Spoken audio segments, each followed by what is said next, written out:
What a great honor to be on these territories, and what a great honor to be with you tonight. There has never been a time in our history when First Nations children needed you more. And the good news is there's never been a time in our history when there's been more that you can do. We have in front of us the moment when we can turn the page on Canada's history between First Nations children and the Government of Canada from one of pain, one of oppression, one of separation, and one of apology, to one of hope, to one of inspiration, to one of possibility. And as we turn that page, we also breathe life into a song that we sing so often but don't know what it means. O Canada, we stand on guard for thee. What is Canada? What does it stand for? Who are we and how do we stand on guard? Is it just at those moments of the hockey game? Is it just on November 11th when we pay honor to the veterans who have gone to fought off in the wars, who fought for the values of freedom, of equality, of justice? Or is it that we recognize that at times of peace, we will often give away the very values that we honor our veterans for having fought for with other countries? Our common history is that the Canadian government has been responsible for the biggest human rights violations of our time. The internment of Japanese persons during the Second World War, the Chinese head tax, the turning back of Jewish persons to face the horrors of the Holocaust, the residential schools, and right now before you, the Government of Canada is fighting for the right to give First Nations children less opportunity than all other Canadians enjoy. And all of this has been made possible because some of us struggle to stand on guard for our country when it is our own government that is going adrift. There is a report.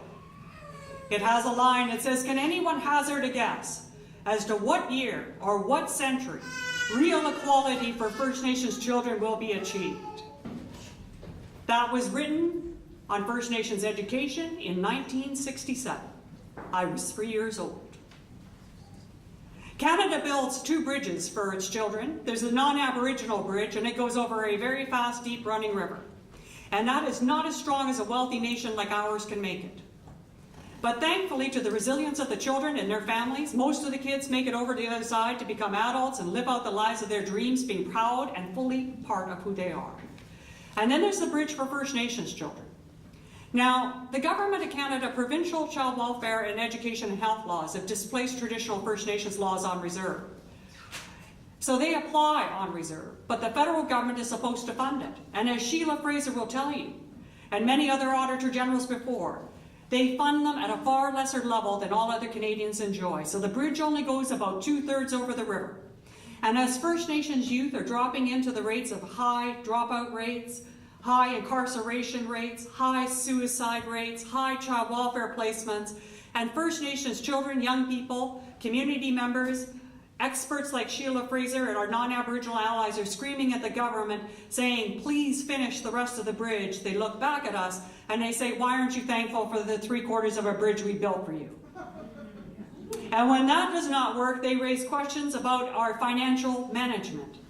And I think you'll forgive me for this, but if financial mismanagement was a racial characteristic, no white man in their 40s or 50s should ever head up a Fortune 500 company after 2008. right? Now, these inequalities have gone on for years. The government of Canada knows these inequalities. They know the harms it's creating for children, not yesterday's children, the children of today. And what it'll mean for them and as they grow up into adulthood and raise their own families. They have spent billions of dollars on things like hosting gatherings for the G8. And as we know recently, it is only viewed as an accounting error to misplace $10 billion when it comes to underestimating the cost of fighter jets. But they only had $275 million to invest in the hopes and dreams of First Nations children who are so learning in devastating conditions in many schools across the country. I think part of this has been made possible because caring Canadians have not had the opportunity to know what this means for kids. They simply don't know the information. And so I want to introduce you to Shannon Kustachin. She is one of my heroes. And she was going to kindergarten in 2000. She was a kid who was so excited to go to school. She just waited for that day. She had all her brand new school supplies. Her brothers and sisters had gone before her, and now it was her turn. But the only school in her community was closed because it sat atop a toxic waste dump of over 30,000 gallons of diesel fuel. 30,000 gallons of diesel fuel. The government of Canada had placed a heating pipe under the school, and because of frost heaving, the pipe had leaked. And over a period of 20 years, the children, the staff, the community members were all reporting that they were becoming nauseous. They were getting headaches. They were getting rashes, but nothing was done until finally this community managed enough money to get an environmental assessment, and it was classed as a Class 1 toxic waste dump. So toxic were the books and pencils in the school that even those small things had to be left behind in the classroom.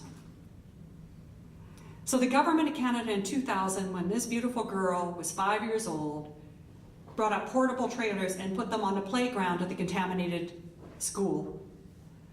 Only a stone's throw away from the contaminated site entered Shannon Kustachin into the portable trailer that she was going to learn her first lessons of public school.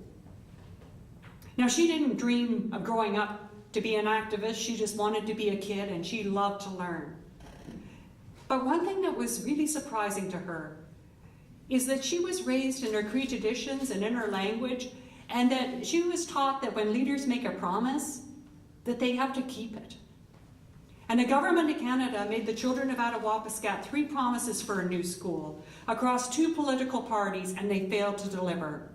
By the time Shannon was in grade 8, these portable trailers, which were only meant to be there for months, not years, had deteriorated to such horrible conditions that the heat would often go off in 50 below zero temperatures.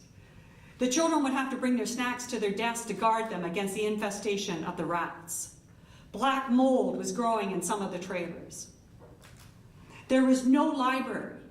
There is no science lab. There is no adequate funding for teachers. And this applies to every First Nations school, even if it looks like a good one to one of the ones you would drive by. They're underfunded by $2,000 to $3,000 less per student per year than all other Canadians enjoy. So what did she do? CBC had actually come up and did a documentary called The Forgotten Children of Attawapiskat. And the children started calling themselves that. But Shannon and her friends, they didn't believe it in their hearts. They had spent their lives writing letters to the politicians in Ottawa. They thought that if they understood how hard it is to learn in those conditions, that they would do something. But those letters went unanswered. And so Shannon gets on one of the few computers in her community, and she makes a YouTube video. And she invites non-Aboriginal children and young people from all over the country to send letters to the Prime Minister to say that every kid deserves a school. She sent it out into the world, and she wondered if anyone would write back. And in Toronto, a little girl heard her call. Her name is Clara. She gets out her best stationery. And she writes a letter. She says, "Dear Prime Minister, these are all the things I did in school today, and I don't know why First Nations children don't get the same chance to do that. Why is that?" And sends it all. It wasn't too long later that the Prime Minister writes back, and a letter larger than what she expected arrives in the mail. And she opens it up, and inside is a 4x6 autographed photo of our Prime Minister. Along with a note saying how he likes to listen to hear from young people. Well, she wasn't too impressed. And so she takes the picture to her classmates at the school. She tells them the story about Shannon and her friends. And she tells them, and she shows them the photograph. And so the kids all together decided that they had to write a letter to the Prime Minister and say, you didn't answer Clara's question. And not only didn't you answer your question, we're going to talk to our moms and dads and other students about this, and eventually you're going to have to do the right thing. And a movement began. The largest child-led letter-writing campaign in Canadian history was born in that moment. Halfway through Shannon's grade 8 year, she was a girl with many hats, and she was also on the graduation team. And they had raised enough money to go down to Niagara Falls as a grade 8 graduating class to celebrate that big moment for themselves, a particularly special moment given the hardship that they had endured. But a special letter arrived from Ottawa. It was from the government, and they said there's no funding for school for you. So these 13-year-olds went into a room and they met up by themselves, and they said, what do we do about this? And they all agreed that they would cancel their grade 8 graduation, and they would use the money to send Shannon Kustachin and 2 young men down to meet with the Minister of Indian Affairs instead. In 2008 in June, Shannon Kustachin was standing at the door of Minister Chuck Stroll. And in a Globe and Mail quote of the week, she would later say, I think the minister was nervous. And I think this is an important message for everybody who thinks about political advocacy. I think governments know what to do when adults come knocking at their door. They certainly know what to do when political parties come knocking at their door. But I think, like many of us, we're always baffled by a 13-year-old. And in she walks with all her grace. And the first thing the minister says to her is he points out how big his office is, she says. And she said, yes, it is really nice, and I wish it was this nice for us who are trying to learn up and out of Wapiskat. And then the minister starts looking at his watch, because ministers have important things to do. And so she cuts to the chase and she says, are you going to give us a school or not?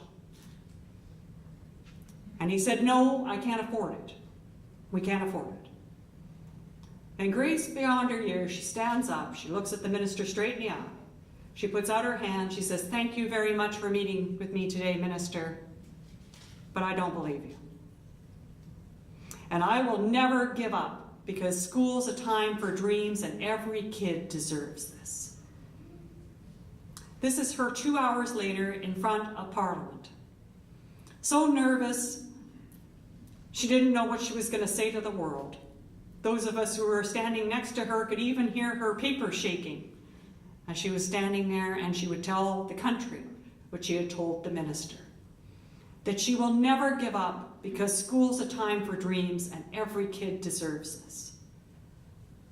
Just a couple months later, Shannon Kustachin graduated from grade 8. It was her dream to come to Carleton University in Ottawa to become a lawyer. Because she had learned by that point that there were First Nations kids all over the country suffering just like she was. Children in Manitoba going to schools infested with snakes, kids in BC going to schools infested with black mold. No matter even if you had a good school, you didn't have enough money for teachers and papers and pens. She knew it was about more than her, and she wanted to do the right thing. But she had a difficult choice to make. This high school in her own community was so underfunded, there was no hope that she could graduate at the same level required to get into law school. So she would have to travel hundreds of miles away from her loving family to simply get an education. And at the age of 13 years, Shannon Kustachin, for the first time in her life, stood in a hallway of a school. And she was walking down the hallway to talk to other students. And she was with Charlie Angus, the Member of Parliament, and soon Charlie found himself walking about on his own. He didn't know where Shannon was. He backtracks through all the rooms and he finds her in a classroom. It was a run-down school, not one of the ones that you might think would be the glassy ones that you'd see here in Vancouver. And she was picking up all the books. And she was looking up all the papers and just touching things. And there were tears running down her cheeks. And when Charlie said, "What's wrong, Shannon?" she said, "I wish I had my life to live over again so I could go to a school as nice as this." It was only a few months later that Shannon Kustachin died in a car accident on her way to school hundreds of miles away from her family. But within 24 hours of her passing, the Claras of the world and her many First Nations friends started a Facebook page called Shannon's Dream. They were memorializing this great hero, who, by the way, was nominated for the International Children's Peace Prize given out by the Nobel laureates, one of only 45 kids in the world to be so honored. But they also pledged to continue her work. They said, "We will never give up. Shannon hated broken promises, and we will never give up until every child has a safe and comfy school and a proper education." So you can sign on to Shannon's Dream, but I'm going to inspire you a little bit more and update you on what the kids have been actually doing. You know, there's a saying that it's so easy that even a child can get it. Well, kids get it. And they don't just care, they're taking action. These are children who, about 400 of them, had marched on Parliament Hill, and they had a message to the Prime Minister. It was right in the middle of the last federal election. I can only imagine, as you know, the Prime Minister's office overlooks Parliament Hill. And he had probably talked to his strategists about what to do with the political party A did this, or human rights group B did this. But I wonder what he thought when he heard the song. When he heard the voices of 7- and 8-year-olds singing the Shannon's Dream song with banners and letters in their hand. I think there's only one thing more scary to a politician than a child with a letter, and that is a child with a letter and a microphone. Now, your only hope if you're a politician is that you think that kids do not get it. This is too complicated for children to understand. So up comes, one thing I want to point out, by the way, these kids, they built this mailbox, and you can see it's a school. And they did that because they read a National Geographic magazine that said in the time that Shannon was waiting for a school, we had built 75 schools in Afghanistan. Something that we should do as a wealthy country, but raises questions as to why these kids were still suffering. And they also, the girls in the school told me, they wanted to show the government of Canada it's not that hard. We did this in an afternoon. And one other just disclaimer here. The child there in the orange t-shirt is not an NDP supporter. This is not a Conservative Party member as far as I know. And the red backpack is not for the Liberal Party. They are all there because they know what fairness looks like. Up steps Harry. This child had thrown away the first few drafts of his letter. He wasn't too sure that anybody would ever want to read his letter. And he stands up and he's looking down and he says, "Dear Prime Minister Harper, do you have a cat?" "I have a cat. His name is Micah, and he's a boy and he's black." So this is a very polite kid, right? And then he gets right down to task. He says, "Stephen Harper, listen to me. If you do not build more schools, you're going to create a crime wave and lose all of your money. Because kids who do not go to school cannot get jobs, and they're still going to need money. So some of them are going to have to steal it. And then people in the community are going to get mad because crooks are invading their homes. So you better man up and do the right thing and build more schools. Love, Harry." You know? I say, yeah, I think that we should make that kid run in the next election. A little girl steps up there and she asks an important question of the country. She said, "Is the only reason that I get good health care and I get to go home to my family and I get to go to a good school is because I'm a non-Aboriginal girl? Is that the only reason?" Well, those letters flooded the Prime Minister's mailbox. There's a message that says that a country should be judged on the way it's treating its children. Well, in this case, the children are judging its own country. And they have a message to say that the country could do much better. Well, these inequalities that we hear about pile up on the hopes and dreams that children across experience. Jordan River Anderson was just a baby. He was born to a First Nations family from Norway House Cree Nation in 1999. His mother had a difficult birth, and he was given birth in Winnipeg General Hospital.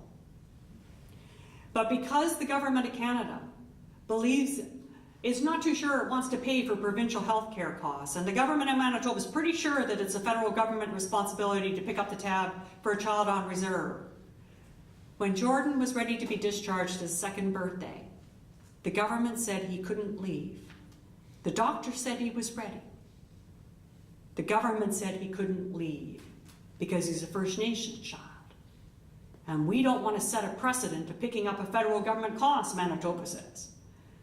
And the government of Canada says, well, maybe we have to owe something, but there's like all kinds of departments and we're not sure which one. We don't want to step outside of our authorities of our program, so we're going to leave this little baby in the hospital while we argue over who should pay. We were running, as a country, a $22 billion surplus budget. I've yet to find one taxpayer who would have objected to their money being used to sending this baby home. Weeks and months passed on the calendar, and Jordan's family and community members, the leadership of the Assembly of Manitoba Chiefs, doctors, social workers, you name it, were writing to the country and saying, put these children first, let him go home. The doctor said that his physical and spiritual health was going downhill, and that was affecting his physical health.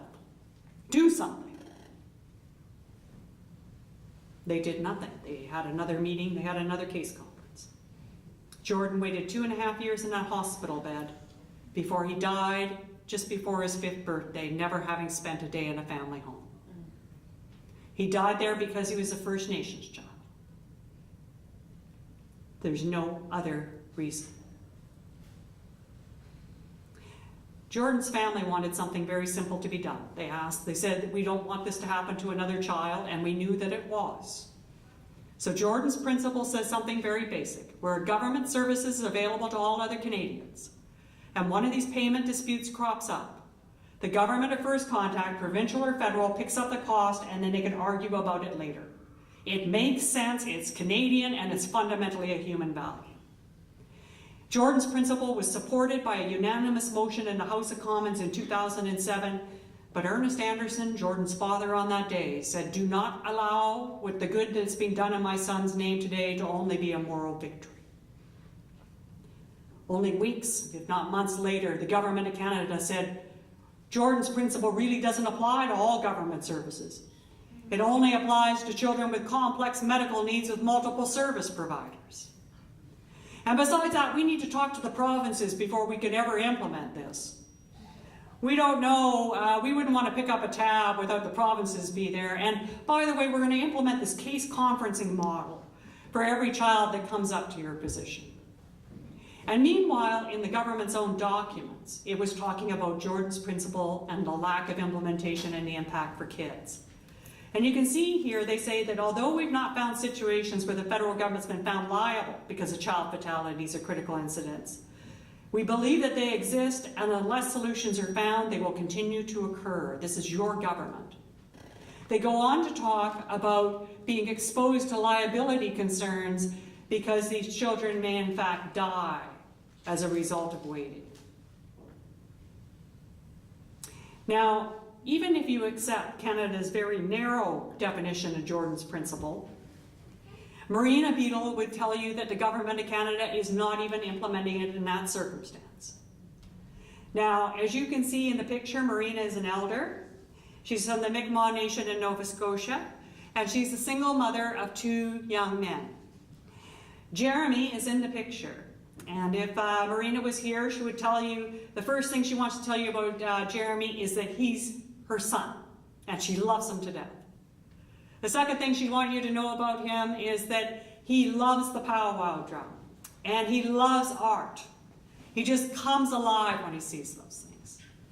And what is equally true is that this child was born with hydrocephalus and a cerebral palsy, complicated by a severe form of autism resulting in self-harming behavior, especially in unfamiliar situations.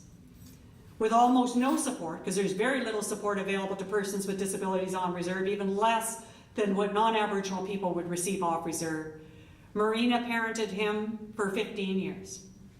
She told me, she said, I've just learned to sleep lightly because I want to hear Jeremy should he ever need me in the night. My worst fear, she said, was sleeping through when he would need me. When Jeremy was 15 years old, Marina Beadle had a double stroke. So severe that she could not walk or hold on to a water glass. And when she awoke, her first concern was not for herself. Her first thought was, oh my gosh, what am I going to do when Jeremy needs me and I can't go to him? Off reserve in Nova Scotia, you'd be entitled to a $2,200 amount for care plus an extraordinary circumstances amount. Government of Canada documents lay out 3 options that they presented to Marina. They said, we're prepared to give you the $2,200 amount. That's going to be insufficient to take care of it. But the Pictou Landing First Nation could top it up. Now, the Pictou Landing First Nation, you all want to know, is the only government other than Norway House Cree Nation and other First Nations who have ever implemented Jordan's Principle, and they are picking up the extra cost. But they have no money. It's a small First Nation, and they cannot do it forever. They cannot even do it for very much longer. So the government says, we recognize that they may run out of money, so things would actually deteriorate in the home to such a point that child welfare would intervene, and we will pay for that.